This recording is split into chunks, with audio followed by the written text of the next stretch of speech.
Sino ang pinakamagaling magtago dito sa Pilipinas?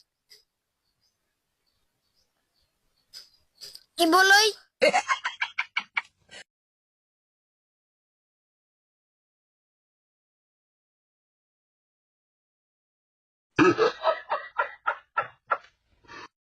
Ano ang pambansang isda? Sardinas.